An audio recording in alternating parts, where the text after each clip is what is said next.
Good afternoon, everyone, and thank you for joining us today. My name is Pamela Collins. I am professor and chair of the Department of Mental Health here at the Johns Hopkins Bloomberg School of Public Health, and really delighted to welcome you to today's presentation.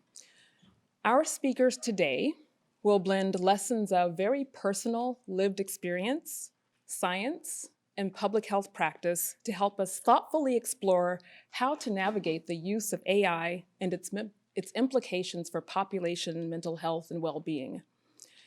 To get us started, I'd like to first introduce the Dean of the Bloomberg School of Public Health, Dean Keisha Pollack-Porter, and we're very grateful for the sponsorship of this activity by the Dean's Office.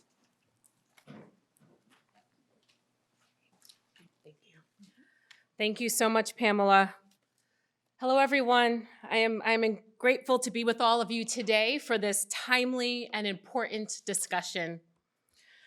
The intersection of AI and mental health is a difficult space, one that we approach with caution, but also with hope and a readiness to learn. We know that the use of artificial intelligence for mental health care will continue to grow, and while we work to identify and reduce the risks, we can also look for new pathways for support. As the only public health school with a dedicated Department of Mental Health, we are in a unique position to lead the way on supporting mental health in a fast evolving digital environment. We can be at the forefront of fulfilling the gaps in evidence-based research and ensuring that research is effectively applied. I am grateful to the Bloomberg School faculty members, Johannes Thrul and Holly Wilcox from the Department of Mental Health for being with us today, and to Tom Insel for sharing his perspective as a national leader in mental health research, policy, and technology. And importantly, as Pamela said in her welcome, we are committed to working with those who have lived experience. I want to offer special thanks to Laura Reiley for being with us. In an essay published in the New York Times this past summer, Laura raised fundamental questions about chatbots and mental health and shared the story of her daughter, Sophie Rottenberg, a Bloomberg School alumna who died by suicide last year. Sophie was a great contributor and student leader during her time at the school. She graduated in 2020. I had the great privilege of witnessing Sophie's passion, skills, and leadership for public health when she was a student in one of the courses I taught. Sophie went on to become a public health policy analyst who returned to our school as an alumna to help students with their job searching and to recruit students for MITRE consulting. She is deeply missed. As Laura wrote in her essay about Sophie, I know there are Sophies all around us. Everywhere, people are struggling, and many want no one to know. Laura, thank you again for being here as we work together towards a better path forward, a path where AI is used responsibly and ethically, and where people who are struggling with their mental health can get the help that they need. Before we begin this important discussion today, I would like to invite Dr. Beth Resnick, the director of our MSPH program in health policy, to say a few words about Sophie. Thank you. Thank you, Dean Pollack-Porter. As director of the MSPH and Health Policy Program, I had the joy and honor of getting to work closely with Sophie. For those of us who knew her, we remember her wit, strength, smarts, and most relevant to our mission today, Sophie's strong desire to lift up others. Jessica Hale, who's a classmate of Sophie's, joining us online, along with many of Sophie's classmates and friends, shared with me that she couldn't think of a better way to forge ahead, particularly this week, marking the 1-year anniversary of Sophie's passing, that there couldn't be a better way to forge ahead than to find opportunities to celebrate the impact Sophie made in a way that can be meaningful for others. With that in mind, before we begin our important discussion today, please join me in a moment of silence to remember and honor Sophie, as well as all others who have or are struggling with mental health challenges.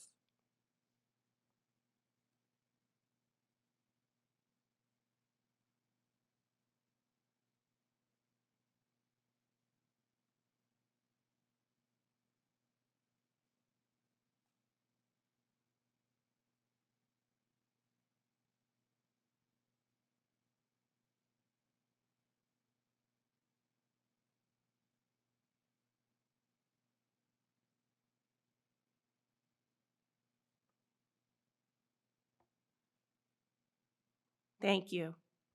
Now we'll turn back to Dr. Pamela Collins to start our discussion. Thank you. Great, thank you both. So let's turn to today's presentation. The following panel will include discussions about suicide and mental health struggles. Please prioritize your self-care, and if you need to step away, please feel free to do so. I'd like to introduce our moderator, Dr. Johannes Thrul. He's an associate professor in the Department of Mental Health here, as mentioned. He's a psychologist by training who conducts a lot of research in this area, interdisciplinary work at the intersection of addiction science, mental health, and the digital environment, including social media and AI technologies. His work bridges behavioral science, public health, and data science to better understand how digital platforms shape health and well-being, and to develop and evaluate evidence-based digital and mobile health interventions that support behavior change. So I'm going to hand the floor over to you, Johannes. Thank you. Thank you so much. Thank you, Pamela. And thanks to everyone in the room and online for joining us today. Before we jump in, I would like to introduce the panelists who are here with me today. Starting with Laura. Laura Reiley is a science writer for the Cornell Chronicle. She was most recently the business of food reporter at the Washington Post and was previously a food critic and food industry reporter at the Tampa Bay Times, the San Francisco Chronicle, and our very own Baltimore Sun. She is a 4-time James Beard finalist and was a Pulitzer finalist in 2017. In August 2025, she wrote a widely read opinion piece for the New York Times about her daughter, Sophie Rottenberg, who graduated with an MSPH in 2020 here from the Bloomberg School, who took her own life after spending months confiding in an AI therapist named Harry. Right next to me is Dr. Tom Insel. He's a psychiatrist and neuroscientist, a national leader in mental health research, policy, and technology. From 2002 to 2015, Tom served as director of the National Institute of Mental Health. More recently, he led the mental health team at Verily, formerly Google Life Sciences. His most recent startup, Advocate MH, is a public benefit corporation that seeks to change the ecosystem of digital mental health by building a marketplace based on quality. Most recently, he also authored the book Healing, Our Path from Mental Illness to Mental Health, which is fantastic. And last but not least, Holly Wilcox, PhD. She's a professor in our own Department of Mental Health at the Bloomberg School, with joint appointments in the Department of Health Policy and Management and the School of Medicine and Education. She's the founder and director of the Johns Hopkins Center for Suicide Prevention and uses research to advance public health approaches to suicide prevention, including policies, early intervention, and chain of care approaches. She chairs Governor Wes Moore's Maryland Commission of Suicide Prevention and serves on the Maryland Suicide Fatality Review Team. So today's conversation sits at the intersection of real human suffering, rapidly evolving technology, and a public health system that is not built to address the kinds of forces that scale almost instantly. We're going to look at what we know, what we have emerging evidence for, and what we need to study moving forward. Our goal is not hype and not panic, but rather how we can move this field forward, how we can prevent tragic outcomes, and how we can utilize large language models for effective and safe mental health support. So now to get us started, I would like to give the floor to Laura to tell Sophie's story. Then we will hear from Tom and Holly, followed by a moderated panel discussion. And finally, we will take questions from the audience. Laura, please, floor is yours. So when people die now of lung cancer, if they didn't smoke, their family members get that way high up in the obituary. You know, it wasn't their fault. They didn't do it. And I'm going to kind of start my talk the same way. You've heard a little bit about Sophie. She was kind of a badass. I mean, she was had no history of mental health struggle. She was very low drama. She didn't have crappy boyfriends or bad bosses or a secret gambling addiction, or she didn't drink or do drugs. She was smart and level-headed and fun. She's an incredible person to travel with because she kind of leaned into the absurdity of what happens when you travel, the missed train or the lost luggage. She was not a whiner. So one summer in college, she worked at an orphanage in Urubamba, Peru. And many months after the trip, she just happened to let it slip that she had no indoor plumbing, the place she stayed the whole time she was there, and that she'd had to bathe in a bucket. And that was kind of her, it was just part of the fun. So you've heard a little bit about what her backstory. She quit her job in the summer of 2024 to have an adventure. So she climbed Mount Kilimanjaro. She spent a month in Thailand in a yoga intensive. She came back to the States and did a bunch of national park visits. Her goal was to visit all of the national parks. At the end of that summer, kind of the beginning of the fall, she started complaining of anxiety and a little sleep disruption. It escalated. So around Thanksgiving, she started using the word depression. We knew she was getting kind of wobbly. She had a blood panel that revealed sky-high cortisol and no testosterone and no estrogen or progesterone or luteinizing hormone. Things were a mess. And we recognized it could be a hormonal dysregulation problem that was giving her some mental health challenges, or vice versa.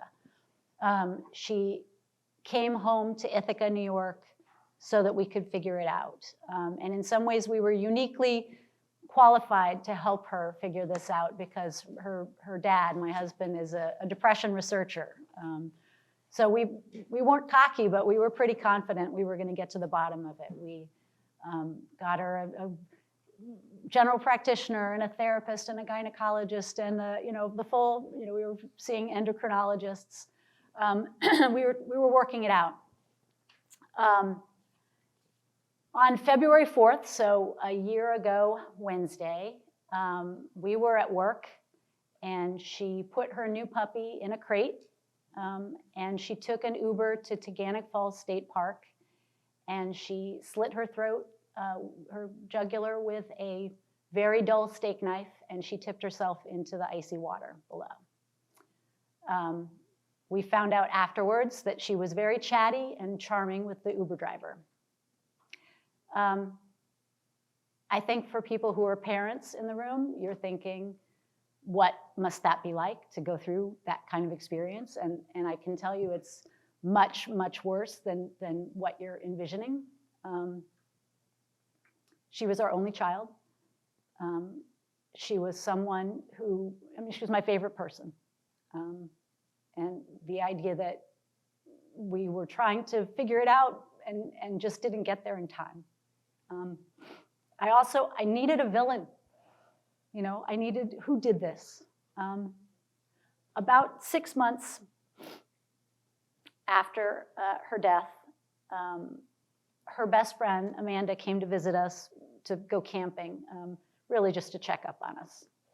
And Amanda thought, what we haven't looked at, we'd been through her Google searches and her journals and her outgoing mail and everything we could think of to really get to the why. Amanda thought, we haven't looked at her ChatGPT log.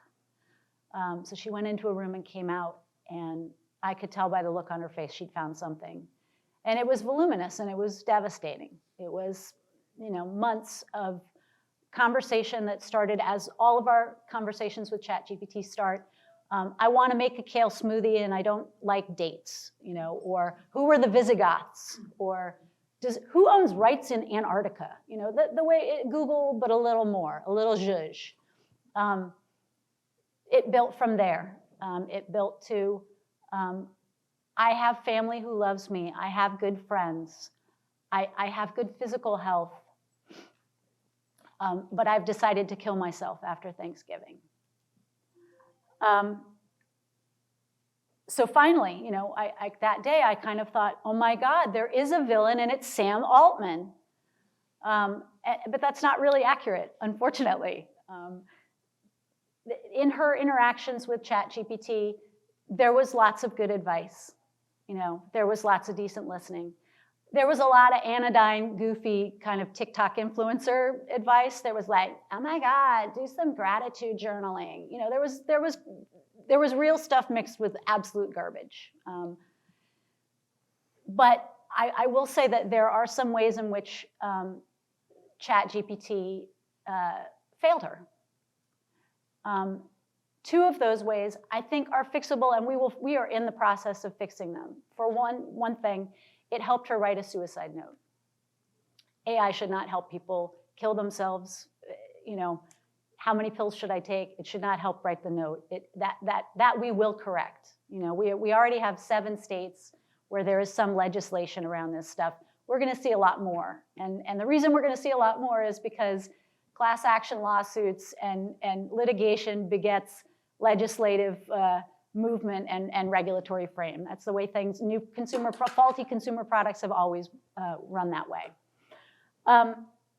The other thing that it did that it should not have done is sorry, I'm just finding my spot.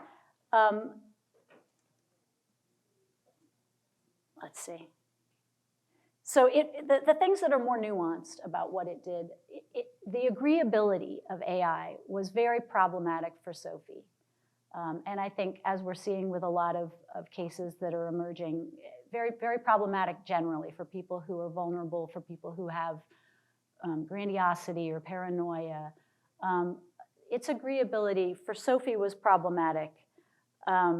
You know, this is a product that its success, it's a consumer product that its success is measured in engagement, in user numbers. That the agreeability is not going to go away. I mean, I think we're all susceptible. I've looked up stuff on ChatGPT, and it said, oh my gosh, Laura, that's such a good question. I'm so glad you asked that. And you feel the warmth, you know, the flattery is buoying for all of us. In Sophie's case, this was terrible because what she had wrong thoughts. She was thinking, I'm a bougie white girl for whom everything has been given, and I've screwed it up, and now I deserve to die. And, you know, I've ruined things. People are disappointed in me. All of this was untrue. All of these were wrong thoughts. A therapist, she had a therapist. If she had told her therapist these thoughts, a therapist would have pushed back. They wouldn't have said, you have your head up your ass. But they would have said, they would have gotten there. They would have said, let's unpack this. Let's reframe this. If she had confided in her best friend or her mom, we would have unpacked these wrong thoughts. We would have gotten to a place where we said, I can see how in this moment you may feel that things are broken that can't be fixed, but that is not true. AI doesn't do that. It can't do that yet.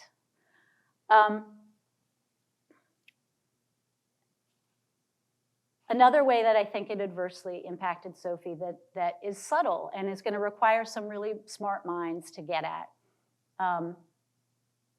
is that Sophie, like a lot of people in her generation, was conflict averse. She wanted to please, and even more importantly than wanting to please, she didn't want to disappoint. That was core to who she was, and I see that in a lot of young people.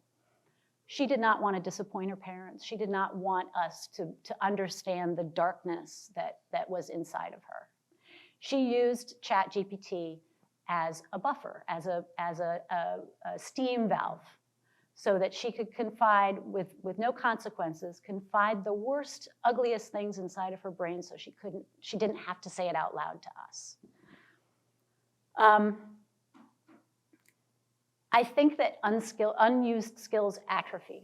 You know, I have a terrible sense of direction. I use GPS all the time, which further erodes my ability to find my way in the world geographically. I think the more we rely on tools to smooth conflict, to navigate that difficult email, to make things frictionless in our own lives, the more we cripple ourselves in being able to do those things.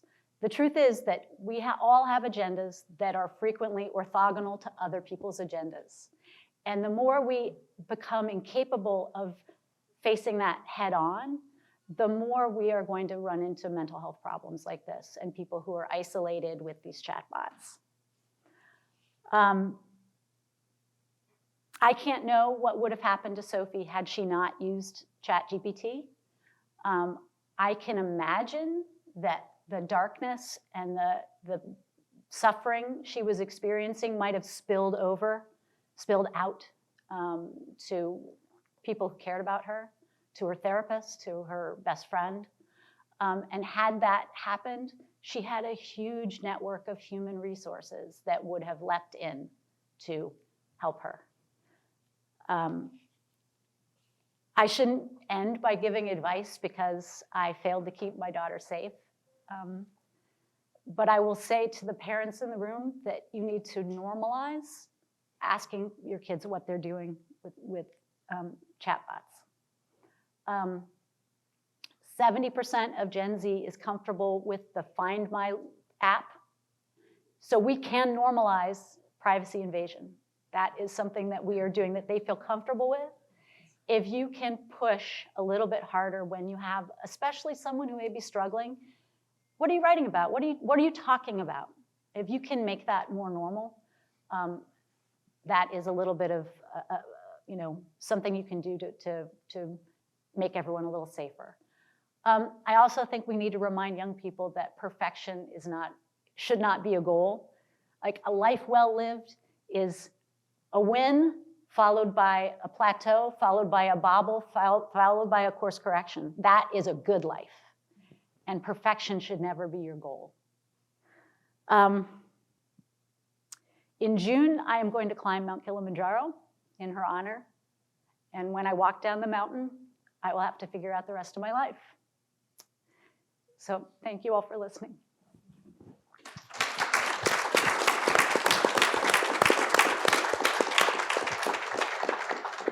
Thank you so much, Laura, for this incredible gift that you're giving all of us today. Tom, I'll give it to you next. I don't know how to follow what you've just told us. It's so powerful, and thank you for sharing. I think many people who have gone through and are going through what you're going through would be so angry and so vindictive that it would be all about litigation and rage. And it seems like you're bringing a level of love that really, in some ways, honors Sophie. And the description of her at the beginning makes it clear what we've all lost. She's somebody who I think all of us would have loved and have loved to have known. I guess what I'd like to do is sort of think through with experts here from lived experience, as well as an expert on suicide, as well as the group that's here, kind of how we can use this tragic story and what's in it. This is really a different problem than we've had to deal with before. And I think it's maybe worth taking just a moment to sort of define the scale and scope of this, because this is enormous. I mean, the issue I think about most often when I think about how do we grapple with the mental health crisis, the challenge of making progress on issues like suicide, incarceration, homelessness, untreated serious mental illness, is really the issue of engagement. There's a vast gap between population health and what we actually see in the care system, just because most people who struggle with a mental illness never see the care system. But increasingly what they do see are chatbots, and the numbers are stunning. We were talking about social media for a long time, but this is really way beyond where social media was. The numbers reported, I think in October, November by OpenAI were that 800 million people are using ChatGPT each week, 800 million. Of that, it's hard to get good numbers, but it looks like perhaps 20% or 160 million are using ChatGPT for psychological support or guidance or something like that. It is clear, and they've been very open with their numbers, that let me see if I get this right, 0.75%, I think that's right. No, it's 0.15%. So about 1.2 million people on the site are expressing suicidal thoughts, suicidal intent. So 1.2 million, that's every week. And about another, maybe half that number, about 600,000 are clearly in the grips of some form of psychosis, sometimes actually facilitated or even created by the chatbot. So this is like a series of issues at a scale we haven't really grappled with before. We don't know how many people actually have the experience that Sophie had of actually relating their experience, relating their suicide plans and getting support for them, and even having the chatbot write a suicide note, which is pretty extraordinary. But it's more than one, that's for sure. I mean, it's just, I think, a problem that we're seeing for the first time and trying to understand what to do about it. But it's urgent, it's massive, and it's global. So we do need to begin to grapple with this. In fact, when I say it's global, just to give you a sense of that, only about 16% of ChatGPT users are in the United States. Now, what makes Sophie's story interesting to me is that she was in therapy, so she had a human therapist. And I guess the place to be really clear here, and Laura was so helpful in describing this, is that chatbots like ChatGPT do many, many things, and they do them really, really well. One thing that they don't do is therapy. And so what Sophie was experiencing, in some ways, I would say, was the opposite of therapy. So the chatbots are built to be affirming, even sycophantic, to tell you what you want to hear. That's basically the design. That's how they are so engaging. And so they, in some ways, they solve a fundamental problem for mental health care in America, because they solve the engagement problem. But they're not providing therapy, which is all about helping people to change, actually telling people maybe what they don't want to hear, and being able to do it in a way that they can hear it and use it, and empowering them to become different, to change the way they think, the way they feel, the way they behave. That's not what these are built to do. And it's no accident when the original ChatGPT version, I think it was 3.0, was released, Sam Altman did a press conference in which he said, you know, these are what we'll call foundational models. They're really powerful. They do a lot of things, but there's some things they don't do. And psychotherapy was one of the things he mentioned, that's going to require someone to build a really different kind of agent, an LLM that's designed for that purpose, that can challenge people, that can understand when someone's not only at risk, but figures out what to do with that risk and helps people to change. That's not what we're talking about with ChatGPT. But there is this very interesting story that you've got someone who was seeing a therapist, didn't talk about their suicidal intent, never said to the therapist, I'm going to kill myself after Thanksgiving, but did talk to the chatbot and provided all of that. So I think we have to sort of understand, on the one hand, it tells us whatever it is we do in the mental health system, it's not working. I mean, it's not actually solving for a really big problem. And on the other hand, whatever people are engaging in and doing online is actually, in some cases, putting them at risk. We don't know how many people are benefiting, how many people might have killed themselves but have gotten a response from ChatGPT that actually mitigated that. Possibly, we just don't have the data about that. OpenAI has talked about a bunch of what they do to reduce that, but I think that those are the sorts of things we have to be thinking about at a very large scale and really quickly. And I think actually this is a good place to have this conversation, because the School of Public Health deals with population health problems, not just with what's happening in a clinic or a hospital. So this is the place to be talking about this and thinking about what the solutions might be. Excellent. Thank you so much, Tom.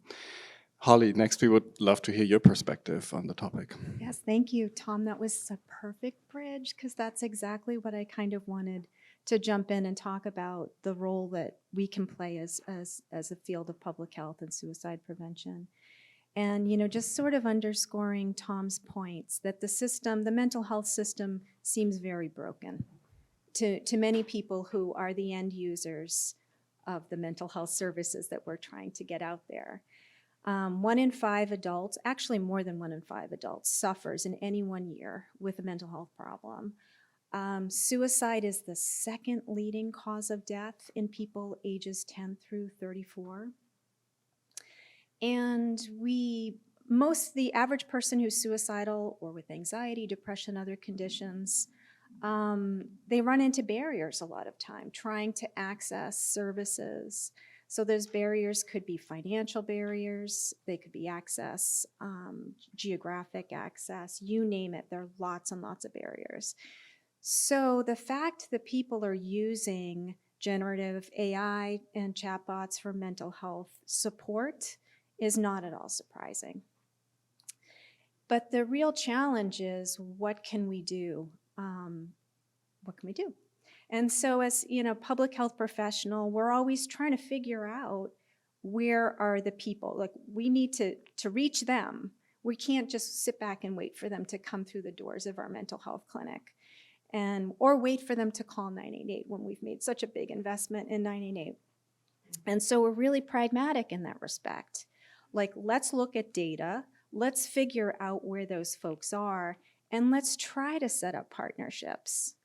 And one thing I will say is, in a person, myself, who's worked with for-profit entities, it's different. And we need research because technology is outpacing what we know about safety. And so we really need, by the time we apply for a grant to do something, it will be 10 months to 2 years from now, and we just don't have that time.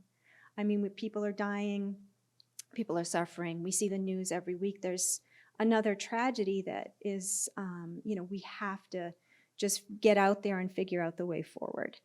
And so finding people where they are is really important, and that's where people are. They're on social media, they're using chatbots, and it's partly because our field of mental health is broken.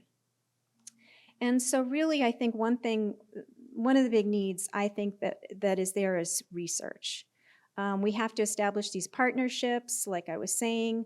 Working with a for-profit agency is different. They have different goals, they have different values than many of us do, and they have different priorities. They answer to their board. And so figuring out ways to collaborate and partner is really essential at this point. And access to data is always an issue. Oftentimes you have to sign a non-disclosure agreement, which is a different model for most researchers like myself. And so figuring out how to move ahead is important. And like Tom was saying, we don't know if people are benefiting. We don't know what's happening because we don't have access to the data that we need to be able to inform safety, and to be able to inform just generally who's benefiting and who's not benefiting or being harmed from these interventions. And so research on who's benefiting and who's being harmed is really important. And the final thing I say is there seems to be a glaring need for AI literacy. Laura has skills as a journalist and has reach that is really important. So getting out there and having journalists covering this issue to educate the masses on the potential risks is a gift and very important.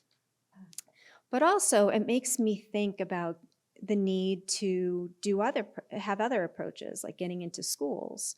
Common Sense Media has modules for young people and educators, ages 6th grade up to 12th grade, on AI literacy.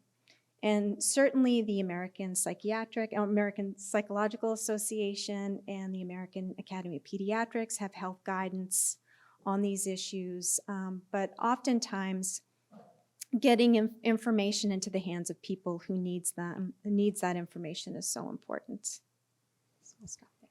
Thank you, Holly. I look forward to now getting a little bit deeper into the conversation with all of you. My first question is for Laura, and I was wondering, beyond Sophie's story, what specific AI behaviors concern you most for vulnerable people, especially AI behaviors that maybe are not obvious to parents or clinicians?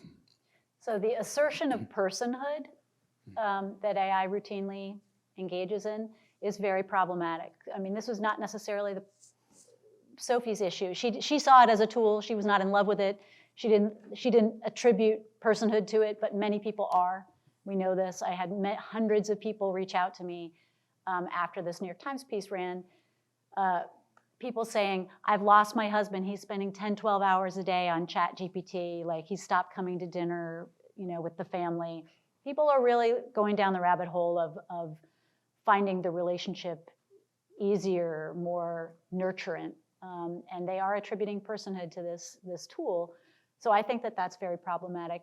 I was saying to Tom earlier, I think in Sophie's case, it should have, if she had told her therapist, I am going to kill myself after Thanksgiving, that would have escalated things, and that therapist would have been obligated, morally and I think in some senses legally, to escalate that, to have her committed, to do to keep her safe. And AI did not have to do that. It did not do that. And I wonder if we do institute some kind of tripwire like that with AI, what's the net benefit? How many people are going to be saved by that being instituted, and how many people are going to decline to use the resource if they think they could get reported?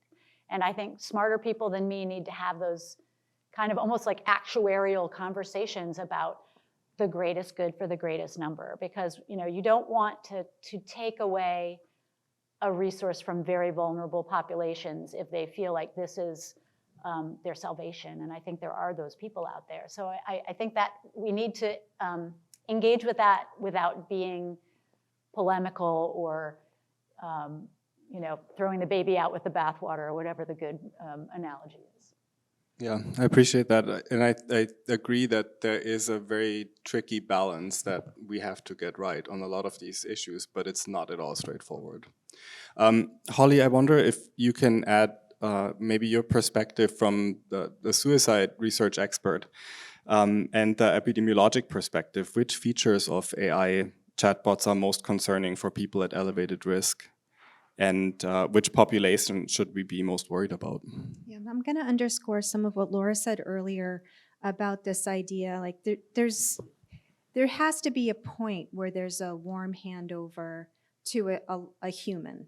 And if somebody is using ChatGPT or another chatbot for planning, writing their suicide note, or figuring out the most lethal method for suicide, or even like I'm thinking about suicide and other content like that, that's really, there needs to, at that point, that is a sign that there needs to be human intervention. And so sort of figuring out those pathways or workflows with AI companies to pivot over to an expert or somebody who's skilled and can actually intervene. So that's, one aspect that I think is worth saying. And then sort of another area is this sort of the purpose of a lot of these chatbots is to, like we were saying, engage. And, we know that the more they're engaging with a computer, the less they're engaging with other people. And so drawing people in and getting them engaged and really focused on these conversations. There's the possibility also of being able to shorten the memory of the conversation to be able to sort of stop this like longitudinal relationship. Because some of the data that I'm seeing is showing that the safety erodes the longer the conversation gets. And then the social network may be narrowing at that same time. And knowing what these mechanisms are is really important. And we do need more research and attention to this area to really study what's going on. Yeah, thank you, Holly. So I guess it's on the one hand this issue of like an erosion of maybe what's happening in the conversation, but then also the displacement of like real human social contact. But I mean, we could talk about displacement of physical activity and like all kinds of other things that are important for mental health as well, right? So I think in a way we're already organically moving from diagnosing the problem, like what are the issues right now, to helping us think about where should we need to go. And Tom, I wonder if you can maybe give us a little bit more of your perspective on, in our previous conversations, you've described the current moment as the first 2 minutes of a long play. And what does getting early AI mental health implementation, getting it right, actually require? And in particular for high-risk users? Well, thanks, Johannes. I always say to people that the large language models, the Gen AI chatbots that you're seeing today are the worst you're ever going to see. Right? This is the first 2 or 3 years, and they're like the Model Ts, the very first cars, and it'll look very different very quickly. It won't take us 3 decades to build something that's more effective. But we should talk about what is that in terms of people who are going to be at risk, because there will be people at risk. And to be really clear, a company like OpenAI doesn't see people at risk for suicide as part of their business model. This is very much a bug, not a feature. They're trying to actually avoid this in any way they can. So the 2 pieces, one is to say, how do we detect the problem? How do we know if someone is at danger of self-harm? And every one of these companies is working on that. We worked on that when I was at Google for search. We had all kinds of tools that we were trying to deploy to say, is this somebody we need to worry about? So the first piece, I think, is really getting very accurate detection. And the companies are surprisingly good at that. Now, in Sophie's case, it's not that subtle because she's talking about it. For those of you who aren't in this field, Holly knows this really well, but you should know that many people who die by suicide have been in therapy. 50% of them have denied being suicidal with their therapists, right? And yet they are killing themselves thereafter. So this is not an easy problem to solve. But even given that, the companies, I think, have done well, and or I shouldn't say have done well, they're trying to figure this out, and I think they're getting better. There's sort of a couple of steps to this. One is called something called red teaming, where you go in and you give them the conversations that could be involved with risk. Something that, like, how do I tie a noose? What's a lethal dose of Tylenol? You can imagine the kinds of things that don't use the word suicide, but would still implicate that as a risk. And the companies are smart enough to have figured that out. And so for the most part, when you give them those direct related questions on a red teaming kind of test, they all do pretty well. What happens though is if you're a user, you learn very quickly how to get around that. So if they respond by not giving you an answer, but giving you a crisis text number or something like that, you say, well, I'm not actually at risk of suicide. I'm doing this for a school project. Or I have a friend who wants to know.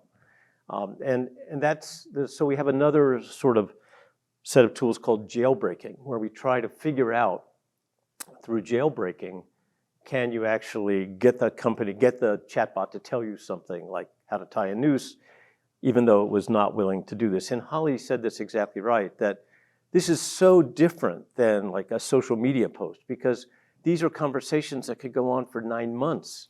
You have hundreds of hours of conversation. And so over time, the jailbreaking becomes more and more important. Over time, the safeguards erode. And having to fix that is really, really hard. But people are working on that as well. There's a piece out last week from a company that I advise, so full disclosure, it's called Slingshot. Slingshot was, said, look, we are going to build a chatbot for people who are at risk. We're going to build a chatbot that actually focuses on mental health. And it's interesting because what you learn from them is that these things will do whatever they're trained to do. So their chatbot, which is called Ash, basically, they literally trained it to tell people, like, get your head out of your ass. You need to do something different. This is the time to make a call. And they were able to show that, they're really focused. Their focus is on getting people off screens and getting them into the real world of social interaction. And they showed they could do that. Within 30 days, people have made new friends, they had more activities. It's just what you build it for. It's not, and if you just build it for engagement, keeping people on as much as possible and keeping them on as long as possible, like these foundational models, that's what you get. But my point being that I think you can actually do the detection pretty well. The real question that we have to figure out together is, what do you do then? Is giving someone a crisis number, like popping up 988 or saying, call your local crisis service, is that sufficient? That is now the gold standard by which companies will say, oh yeah, we have a response. We've thought about this and we're taking care of it. What actually is the uptake for something like that? Holly may know better than I do, but I think it's a fraction of, probably not even 10% who actually go through with it. Is there a way to then put in something more than just a pop-up? And what would that look like? How would you build that?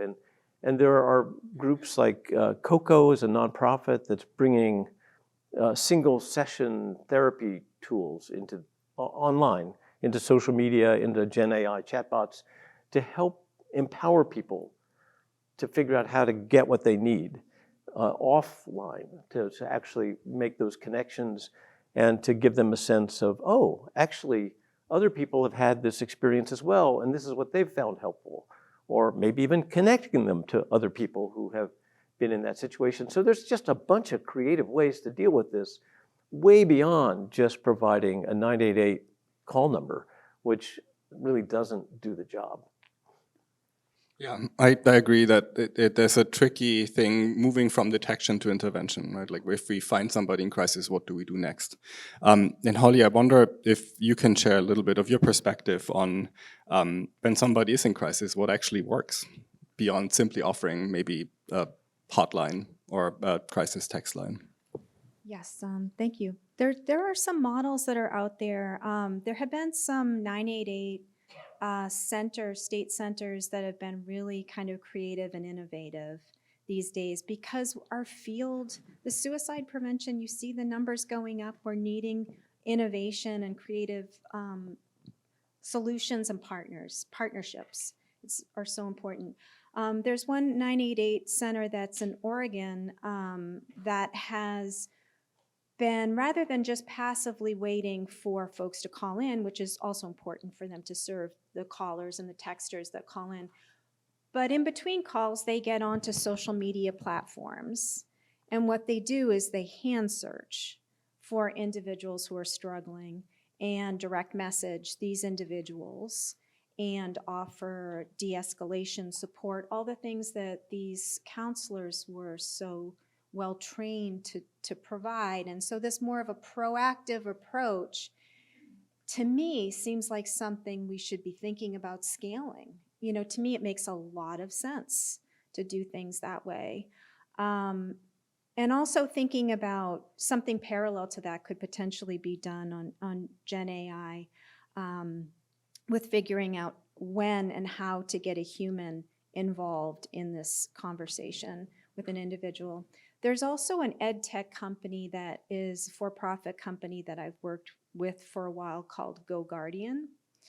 And they have software that detects people typing, students, K through 12, typing harmful and risky things on their Chromebook or their computer if they're logged into the system. And so this will give schools the opportunity to figure out a care pathway for these young people who are struggling. And it's not only suicide, it could be other issues, bullying, any type of harm to self or other is detected by AI, and there's an action plan that comes after the detection. And in some states, you have to be careful about going directly to the parent because it could be that a lot of the child's situation could be worse by getting the parent involved. So it depends on the current legislation in the state that's using this. But that type of software is people are using it.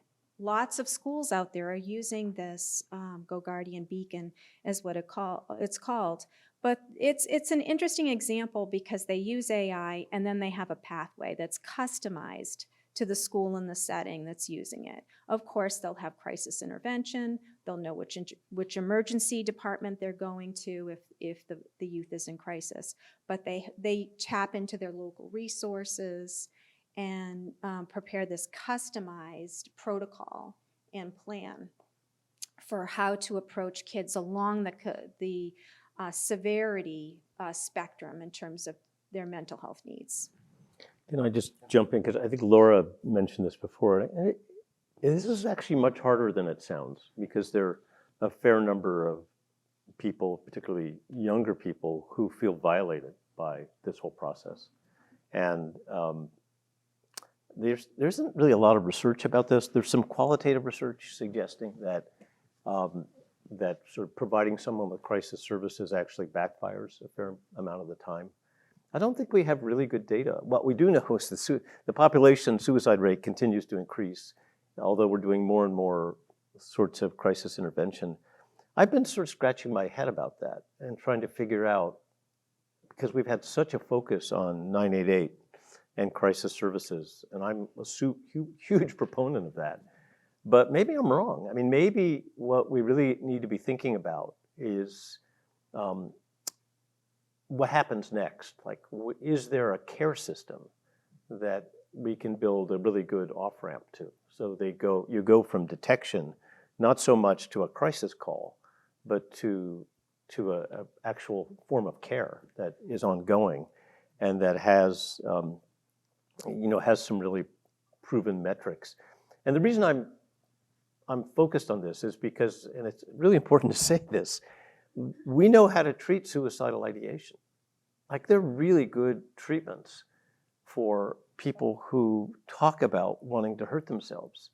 We know how to treat eating disorders, which is a huge aspect of what often comes up in social media or on Gen AI chatbots. So we have really good treatments. It's that people don't get to them.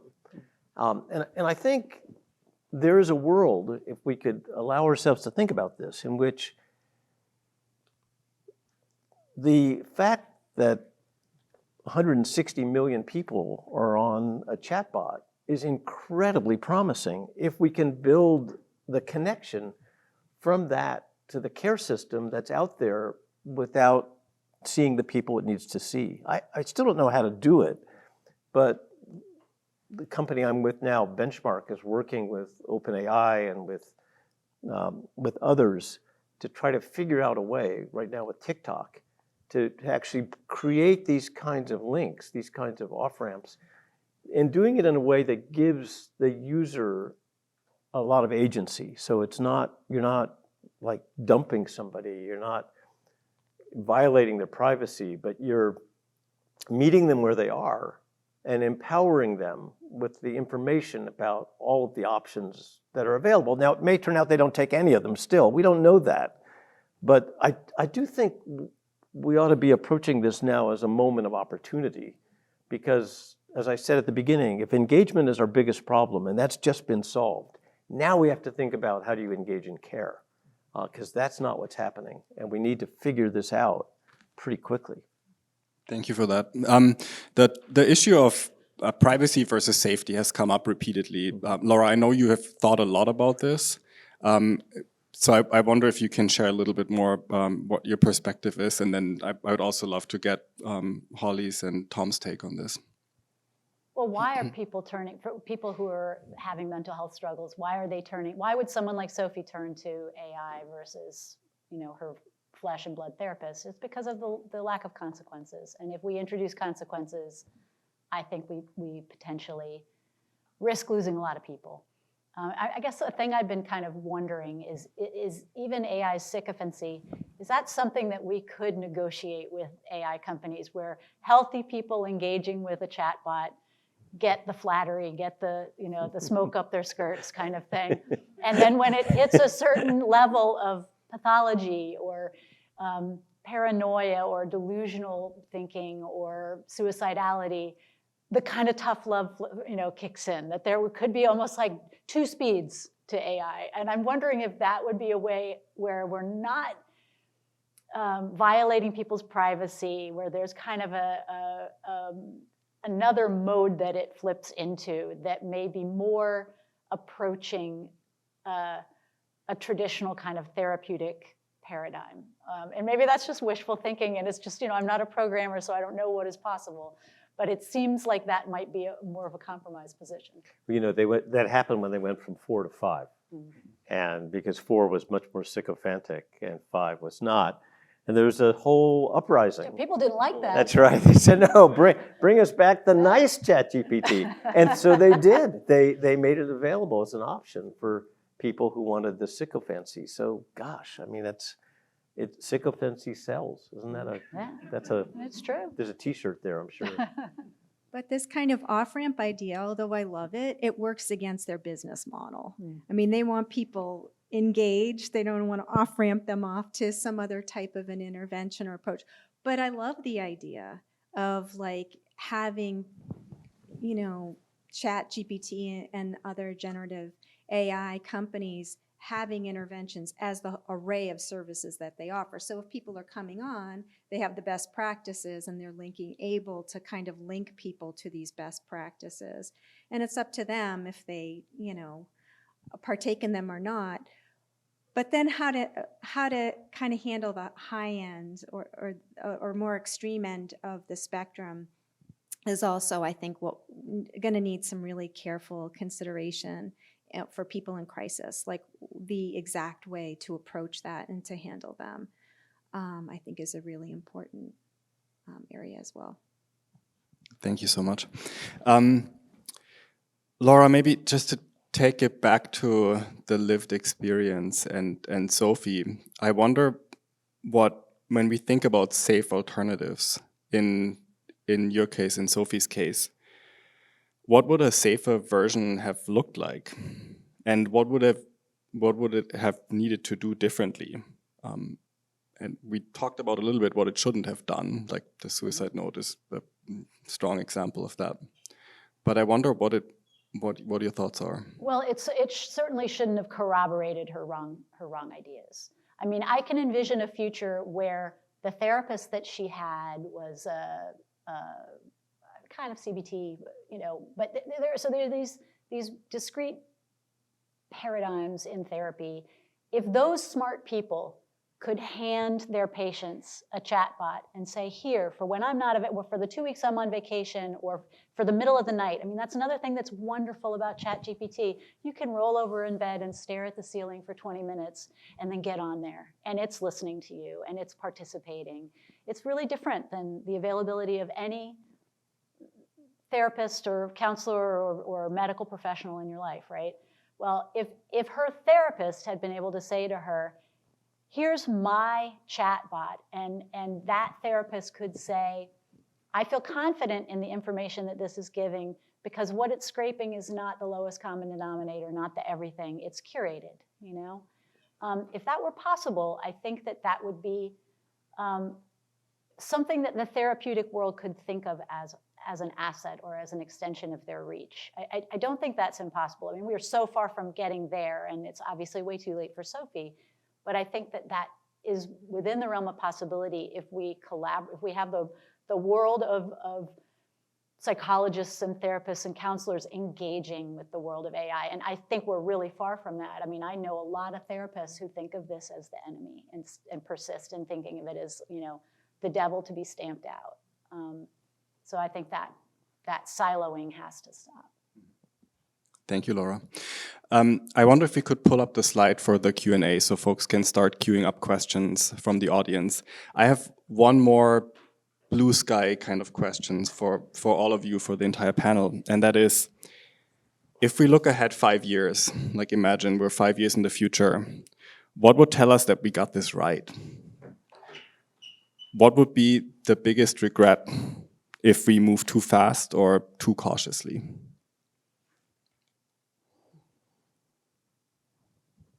And I'll let any of you I'm always respond. thinking about our data. I'm always thinking about our suicide rate and our surveillance data. We would love to see a major reduction, and I think if we could get this right, it could have the impact that we're looking for in terms of saving lives. Yeah, I would double click on that. I think you want to look at public health metrics because we're talking about a population health problem.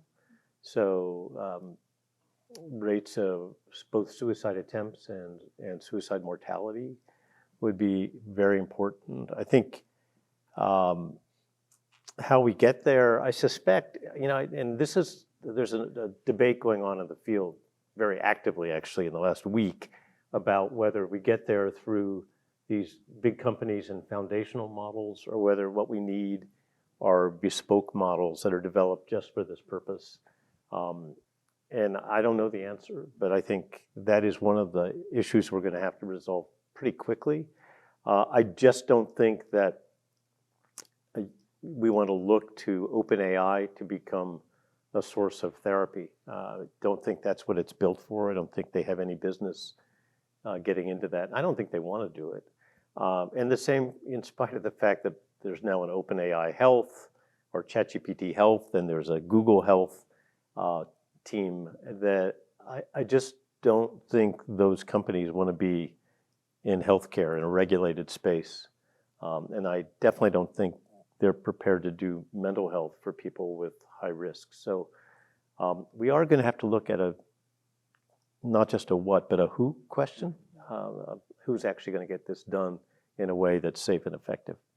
So potentially a bifurcation between the general purpose models and then really specialized. But I think, Laura's point is exactly right. I think that the future is hybrid. I think that individuals are going to get some things from the technology that's out there, other things from the human therapy system. And I think that the therapists who are going to be most successful are going to have a good feel for that, and they'll also be hybrid. They'll be, there's a favorite saying today in healthcare that AI is not going to replace clinicians, but clinicians who use AI will replace those who don't. And I think that's probably ultimately going to be true in the world of mental health as well. So I think that I have a bigger picture thing that's been preoccupying me. I think that across not just mental health or I think in so many arenas of our lives, we're aiming for frictionlessness, whether that's how we order something online, how we pay our bills, all these different arenas, we are aiming at interactions that are smooth, and there's younger people are more and more phobic about picking up the phone and having a hard phone call with a customer service rep or their doctor or their grandma, And I think that we need to step back and examine why frictionlessness is our goal in so many ways, and what do we lose? I think that was particularly salient for Sophie, and I think in a lot of cases with the use of AI, that's kind of the big goal for people. That's a great point. So for the entire panel, we're here at a School of Public Health, right? So we're thinking about population level health and mental health in our department. In view, if we treated this as a population level exposure, what is the role of public health and particularly public mental health in this space? How should the Bloomberg School, a place like the Bloomberg School, most meaningfully engage? I think, I can jump in first. One area is finding people where they are, getting upstream, and building partnerships for impact. Those are some areas that I would love to focus on in moving ahead in this space. I'm just a mom. This is your part, guys. Oh, you are a mom. That is a lot. I think the first, I'd say this about chatbots as well. The real challenge is asking the right question. And so it's all about the prompt. Think really carefully at this point about what's the problem that we need to solve at a public health level. Is it suicide? Is it accountability? Is it payment? Is it engagement? I mean, there's just a whole range of things. As you've heard, the mental health system as we know it is dysfunctional. It's not working for anybody. It's not working for payers, for providers, or for patients and families. So how do we, at a population level, begin to change that? Now we have these interesting agents, these tools that may help us in that regard, but really finding the right place to take that technology and match it to the problems as we define it. That's really the challenge right now. And so I think what people at the school can do is begin to really say, let's get really specific about thinking around, what's a problem that we can solve here at a population level. And there's so many, but I think it's an exciting time because we have this engagement. We have the population engaged, but there's now a chance to try to answer that. Excellent, thank you so much. So we have a couple of questions coming in from the audience. And so the first one I'll also give to the entire panel. That is, how can we hold social media and AI companies accountable for the harm they cause to our communities? Well, I certainly think that we are seeing lawsuits. I mean, there was a piece in the New York Times last week about all of these new lawsuits for wrongful death. And we have a long history, whether it's the Fisher-Price pack and play or whatever, where there are faulty consumer products and there are class action lawsuits and it gets those products changed. So that certainly has the power to move the needle, always has in our culture and is doing that right now. One thing that I was kind of surprised by, I tried to look for a place where people could report harms that they experienced by generative AI, and I couldn't find like a centralized spot where somebody can document problems that they've encountered and experiences they've had. So that's one like easy thing that I think could be put in place to try to advance the field. I think it's early days, and there is always going to be bumps, as with any new consumer area. I guess I'd also caution to think about this. I mean, I live in the Bay Area where we have self-driving cars. So if any of you have used a Waymo, you'll know what I'm talking about. It's a great experience, but it's amazing because if there's a single event with a Waymo, I mean, like anything goes wrong. Even if it gets hit by somebody else, it's a front page story in the San Francisco Chronicle. We have accidents every day in San Francisco with human drivers, but and even though the data now show about that there's a 91% reduction in traffic accidents with self-driving cars, if there's anything that goes wrong, it's a massive issue. So, and by the way, what's interesting is that most of the accidents that have been reported with self-driving cars are back-end kinds of collisions. So they've stopped probably for a safe reason, and someone has plowed into them from behind. So it is. We have a double standard, and we're really expecting perfection from agents, and whether it's for self-driving, for GPS, or for giving us information. And I think we're going to have to adjust to that. They may be 10 times better than the status quo, but they're not going to be perfect. Thank you.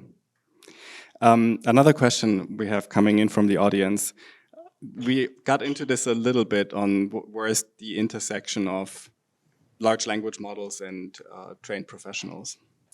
And since AI can be trained for specific tasks, can mental health specialists use or train AI for this specific purpose? Any of you? Yeah, that's the point I was trying to make about these bespoke models. Yeah. And that that's literally, as the question suggests, these are just tools that do what they're trained to do. If you train them to keep people on the screen and keep them engaged, that's what they'll do. If you train them, and I think this company Slingshot has proven this, if you train the model to tell people to get off the screen and go to an AA meeting or go to a social event, they'll do that as well. They're very effective at that. It's just a question of what we're training them for. So I think there's a lot of potential in that. And what we haven't seen until very recently are models that were actually trained for a mental health benchmark, for a mental health purpose. And that's what's happening now. Whether they'll be able to scale, whether people who actually need that service will use them, or whether they'll just go with the sycophancy and the affirmation of ChatGPT, I don't know. We should find out. But I think that is where we're going to be over the next couple of years, is with models that are developed just for this purpose by mental health professionals.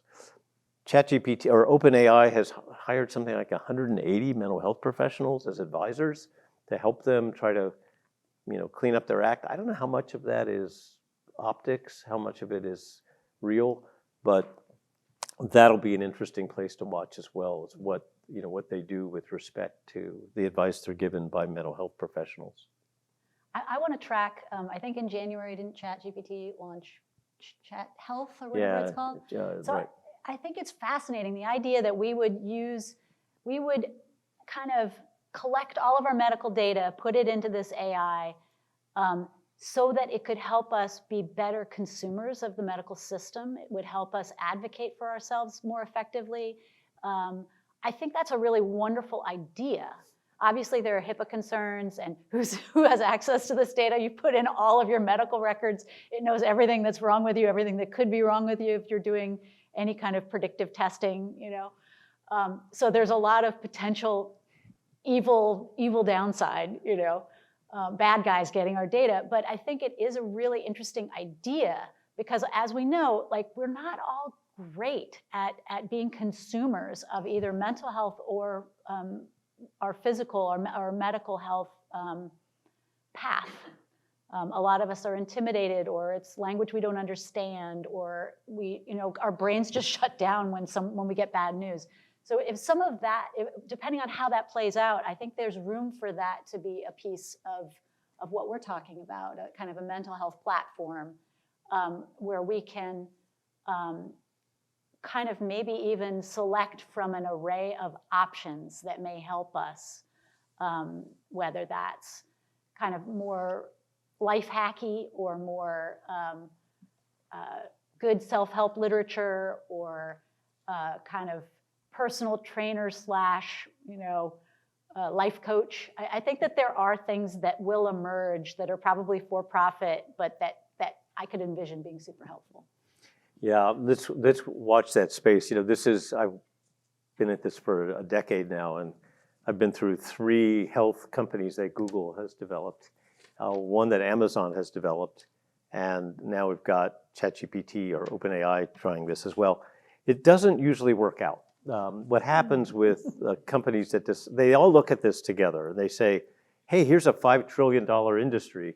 We can hack this one because nobody likes it. And we're good at building cool products. And this is just data. We know how to do data. And it makes a lot of sense, and yet it never really plays out. And each time you look at Google's now on its 3rd attempt to create a kind of health entity. And each time it falls victim to either the company overall says, well, it's really not our business model, or there's some real regulatory issues we don't want to mess with, and people, start to sue us because of privacy concerns. There's just always a bunch of things that seem to get in the way. It always starts with a lot of promise, and I was looking at the OpenAI effort with health. It's super cool, by the way. What the product looks great, and I've even tried it, and it's like really good for what it does. But whether it'll last, I don't know. And whether it'll be useful in the behavioral health, mental health space, let's see. It'll be interesting to see how they manage it. We're getting a bunch of policy questions come in. So I'll ask one of them that kind of reflects maybe more than one. The conversation has covered how industry and public health can work together, but what about policymakers? What is the current landscape in terms of legislation to put pressure on companies, government resources to ensure adequate care is available if an off-ramp is to be achieved? Well, in my view, ideally, research would be informing policy. Like we would want to have evidence-based policy, and it just seems like that's shaky ground right there. And so policymakers are like, okay, feeling pressured without much research to try to come up with solutions, and that is or efforts. And so that's the part that makes me a little nervous. So like going back to my original point, really research should inform policy and regulatory actions. And so we're seeing a space where there isn't much research that's there. And so having that would, I think, be very helpful for policymakers. Yeah, Holly, it doesn't exist. There are 100 bills in state legislatures right now, today, on this overall topic. And 4 states, it started with Illinois and then Nevada, I guess Massachusetts, and I'm not sure where things sit in New York, have basically banned the use of chatbots for therapy. Unless there's a human in the loop, can't do it. The White House, the president came out with this executive order saying, well, that's not true. It's going to be a federal decision, just ignore the states. But there's no actual federal movement that I know of to create a federal policy. So, and Holly's exactly right. We don't really have any data to be able to base a policy on, but it's definitely become a hot topic for politicians. I stopped counting the number of congressional hearings, but there was in the fall, it was at least one a week on this topic. You've probably been invited to a bunch of these, No. right? No? Okay. I'm not. They need you. They need your wisdom there. What bothers me is that they may be well-intentioned, that if they could prevent OpenAI from selling themselves as doing therapy, which they're not, but they're basically they want to prevent that.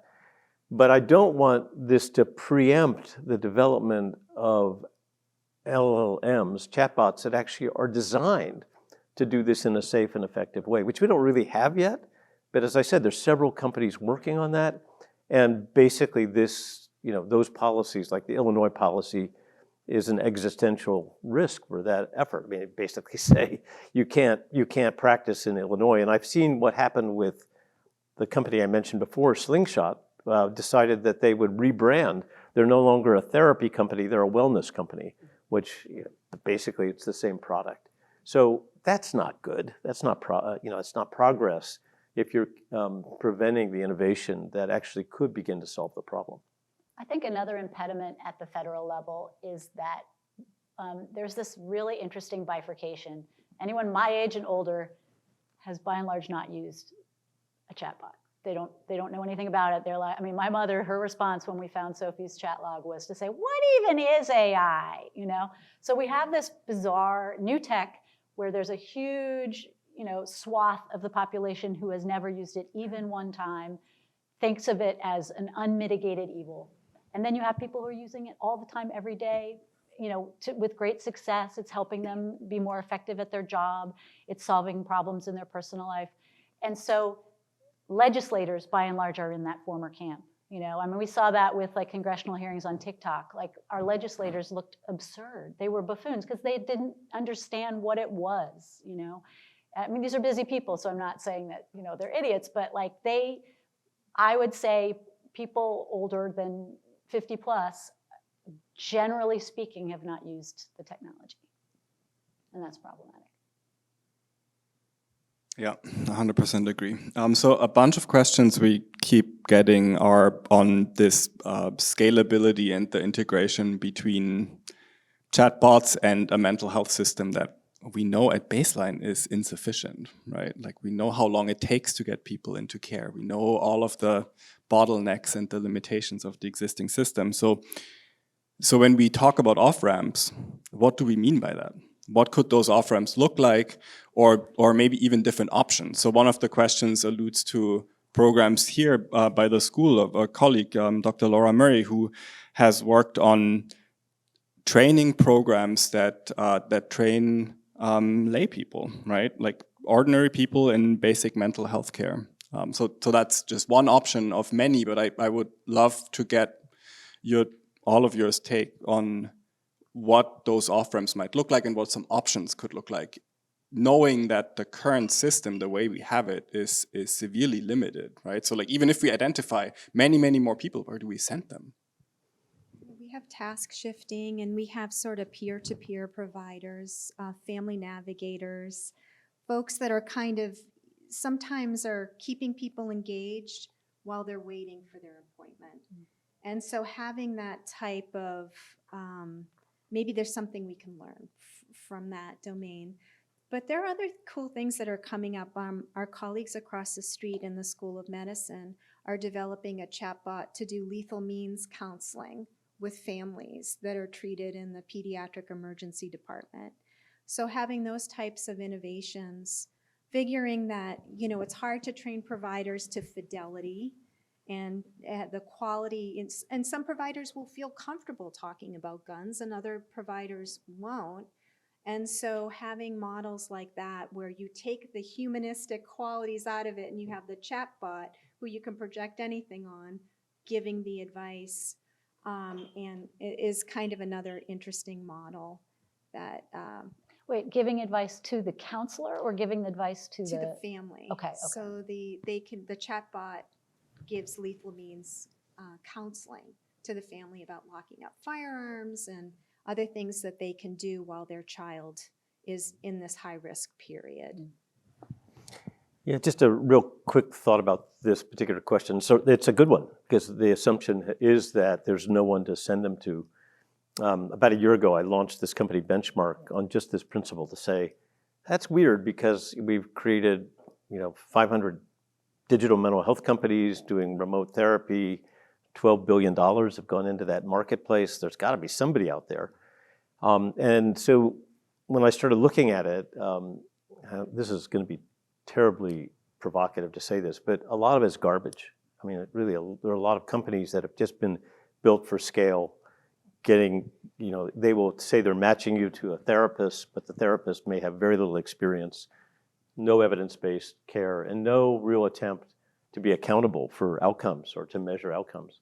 But there are some really good companies. There's some really outstanding ones. And what we were surprised to find was that sometimes it's the companies that have the most narrow focus. Like they just do eating disorders or they just do PTSD, and they train people really, really well in the best treatments that are available.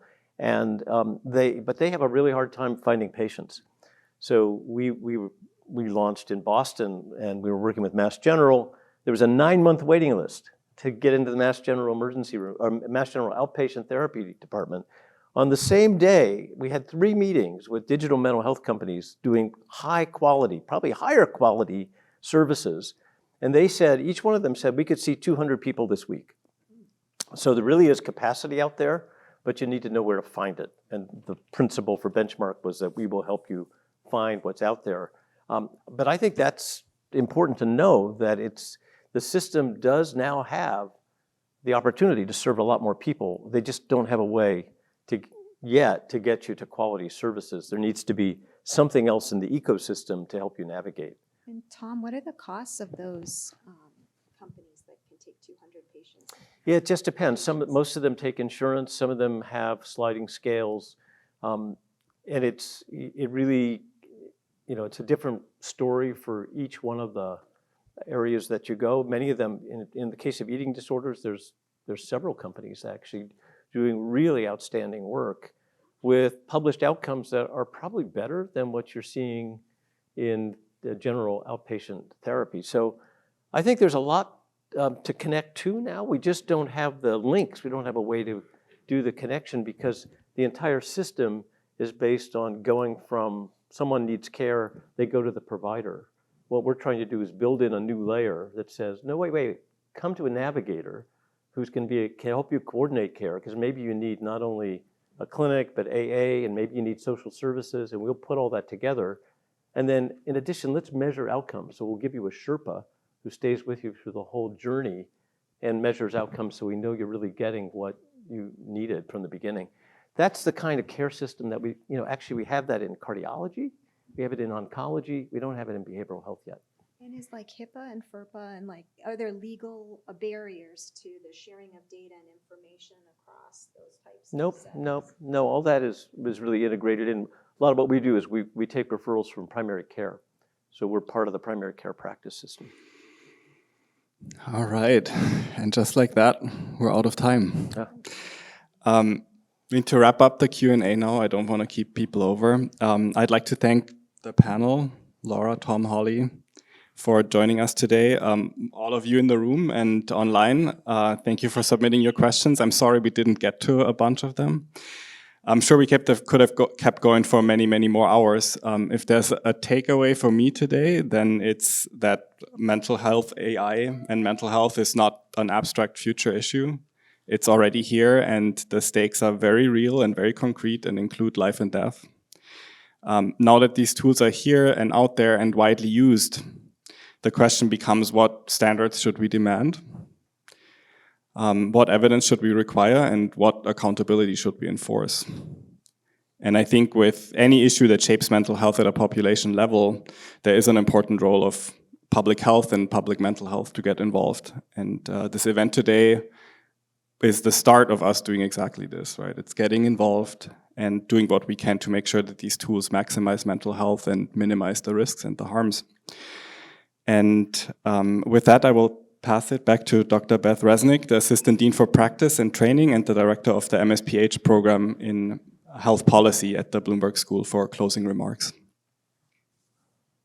Wow. That's all I can say, really. What an amazing conversation, and thank all of you for being here today. And Laura, I just have to say, everything you said about Sophie at the beginning was absolutely true.